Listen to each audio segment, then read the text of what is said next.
Tell me something. What's stopping you from making money right now? Not enough time? Not enough knowledge? Not the right connections? Wrong. The only thing stopping you is that you've never been taught where money actually begins. They gave you school. They gave you degrees. They gave you years of sitting in rooms being taught by people who never built anything. And not one of them told you the truth. Because the truth is dangerous. The truth is that money doesn't start with a business plan. It doesn't start with a job offer. It doesn't start with an investor or a lucky break. It starts with a decision, a cold, private, unshakable decision. I am Thomas Shelby, and tonight I'm going to show you exactly how money begins. Not the theory, not the pretty version they sell in books, the real version. The version I learned in the mud of Birmingham, with nothing but a name and a willingness to do what others wouldn't. Stay with me, because the first lesson is the one most men never hear. You want to know what I had when I started? Nothing. A house that smelled like coal and old war. A street that ate men alive. A family name that meant trouble in every part of the city. No capital, no mentors, no safety net. But I had one thing. I saw what other men couldn't see. That's where it begins. Not in a bank account, not in a brilliant idea. It begins in how you see the world.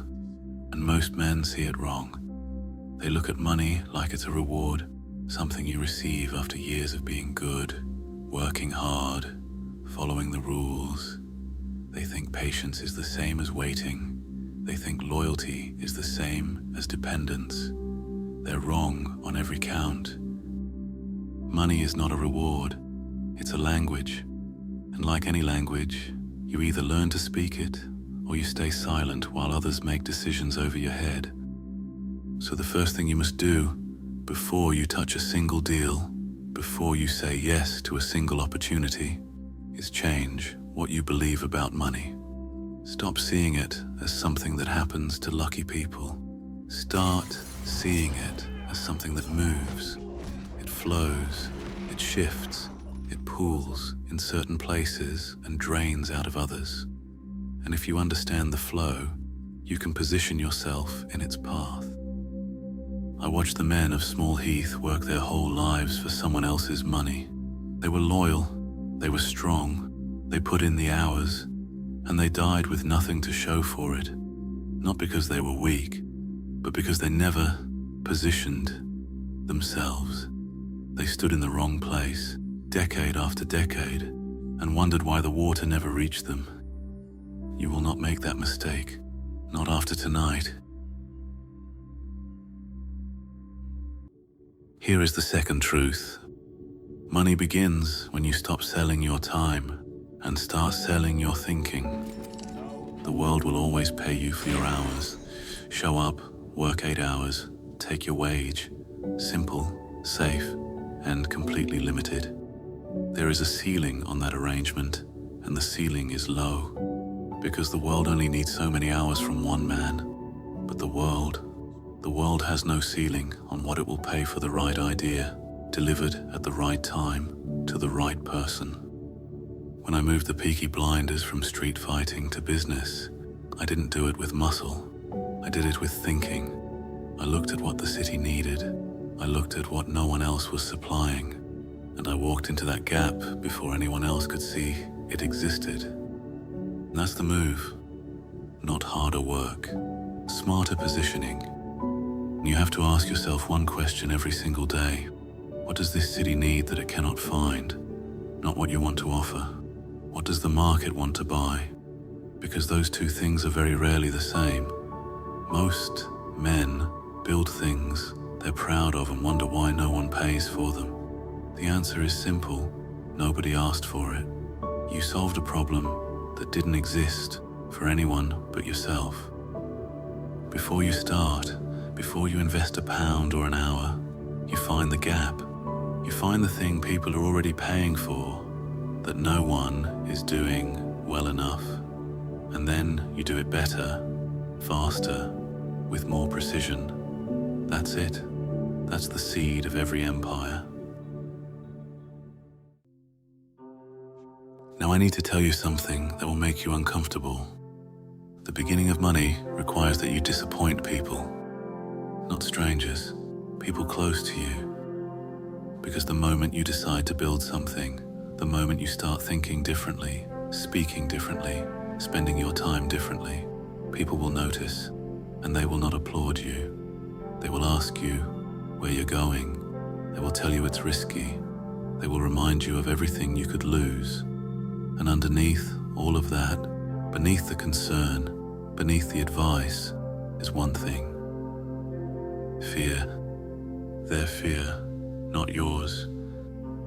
They're afraid of what it means if you succeed, because if you build something, if you rise from the same street they're standing on, then the story they told themselves about why they never tried, that story falls apart, and they cannot afford that, so they'll pull, quietly, slowly, with love even, but they'll pull. You cannot let them. This is not cruelty, it's arithmetic. Every hour you spend explaining your vision is an hour not building it. Every argument you win at the dinner table is a battle lost in the real war. The men who built empires, they didn't convince the room first. They built first, and the room convinced itself afterward. So when they ask you what you're doing, smile, say something vague, and go back to work. Let me tell you about the first real move. Every man who has ever made money, at some point, made a trade that scared him. Not a comfortable trade, not the obvious deal that any fool could see.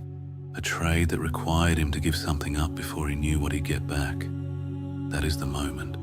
That is where most men turn around. They walk right to the edge of it, they feel the drop, and they go home. I've made those trades. I've given up safety for leverage. I've walked away from certainty to chase something better, and every single time it terrified me. But here's what I learned. Fear at the start of a deal is not a warning. It's a signal. It's telling you the stakes are real, that what you're about to do actually matters. Comfortable trades don't build wealth. Comfortable trades keep you comfortable, which is another word for standing still. You need to find your first real trade, and it doesn't have to be money. It can be time. It can be a skill you learn that no one around you is willing to learn. It can be a relationship you build with someone who sees the world the way you want to see it. Every empire starts with a trade. What are you willing to give before you know what you'll receive? Sit with that question. It matters. Now, the one thing that separates every man who built something from every man who only ever planned to. Action under imperfect conditions. You are never going to feel ready. You are never going to have enough information, enough capital, enough confidence, enough time. The conditions will never be perfect. And if you wait for perfect, you will wait forever. I've watched men with more talent than me, more intelligence, more charm, wait themselves into irrelevance. They were always almost ready, always one more thing away from starting. That one more thing was the lie they told themselves so they didn't have to face the fear of beginning. You begin with what you have. You begin today, not Monday, not next month, not when the situation changes. Today. Because the man who starts imperfectly, he learns, he adjusts, he builds momentum. And momentum is worth more than the perfect plan ever was. Momentum compounds. It attracts. People can feel it. Opportunities appear when you're already moving that never show up when you're standing still. The world rewards motion, not preparation. Start, even badly, even slowly, start. And here is the last thing I'll tell you tonight. The beginning of money is not an event. It's not a moment where lightning strikes and suddenly everything changes. It's a shift, a quiet, daily, invisible shift in how you see yourself. You have to stop seeing yourself as someone trying to make money and start seeing yourself as someone who moves money, someone who understands it, someone it flows toward. That shift doesn't happen once, it happens every morning. Every time you wake up and choose to think like a builder instead of a beggar. Every time you sit down and look at the world as a map of opportunity instead of a list of obstacles. Every time you make the small choice that no one sees, the one that takes discipline instead of desire. I built the Shelby empire not in the big moments, not in the dramatic deals and dangerous rooms, though those came. I built it in the quiet ones. In the hours before dawn, when I was already thinking while Birmingham was still asleep. In the decisions I made in private, alone, where no one could see. Those are your hours. Use them. So here's your assignment. Before this week ends, answer 3 questions. Write them down, not in your phone, on paper, with a pen, the way men used to commit to things. First, what gap do you see in the world around you? What does your city, your street, your community need that nobody is providing well enough? Second, what are you willing to trade? What comfort, what time, what habit will you give up before you see the return? Third, what is the one imperfect action you can take this week to begin? Not plan, begin. Answer those 3 questions honestly, and you'll know more about making money than most men learn in a lifetime of reading books. The beginning is not complicated. It never was.